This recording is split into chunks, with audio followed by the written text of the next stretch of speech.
Mr. Co-President Nigel Farage, Freedom and Democracy. Honour, we have all the presidents of the European Union ahead of us telling us that everything's okay. Heads in the sand, carry on chaps, all is fine. Well, sorry, it won't wash. The euro is living on borrowed time, it's living on borrowed money, and this second Greek bailout just prolongs the agony. It doesn't matter how much money you throw at it, how many bonds the Chinese buy, whatever deal President Sarkozy does with the French banks to change repayment dates. The fact is that Greece is going bust. She can't even afford her current repayments, let alone be forced by you to taking on a whole load more debt. This chorus of unanimity from EU leaders and the increasingly appalling IMF is just reinforcing failure, and it's raising bigger questions about the whole European project. There's been a growing loss of faith in you guys, in these institutions, because of your political dishonesty. The way that you forced through the Lisbon Treaty, your appointment as the President of Europe, all of it done without referring to people at all. But now there's a bigger question. The peoples of Europe don't just think you're dishonest, they now think that you're incompetent.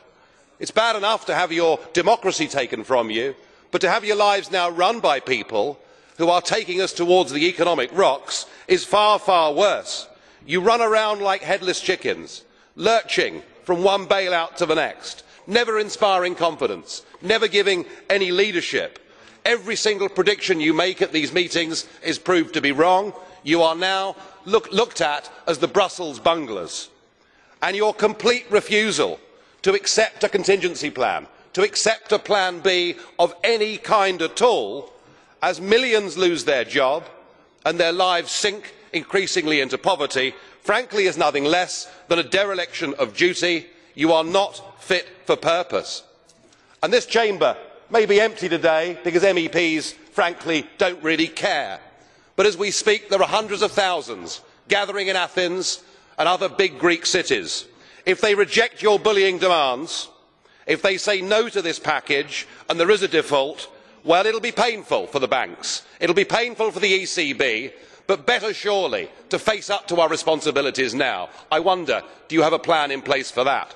And if they accept your bullying demands, well, don't think that the Arab Spring cannot turn into a Mediterranean summer of discontent as people fight to get their democratic rights back. I know which option I would prefer. Thank you. Those that try to now flag as possible plan B, that will be in fact more easy or a possible alternative, they are simply lying. There is no plan B to avoid default. The only plan there is the plan that is put forward now by the European Commission, by the European Central Bank and by the IMF, and that is fully supported too by all the member states of the euro area. And anyone who is suggesting that there is another alternative will be responsible for a real catastrophe for the public finances in Greece.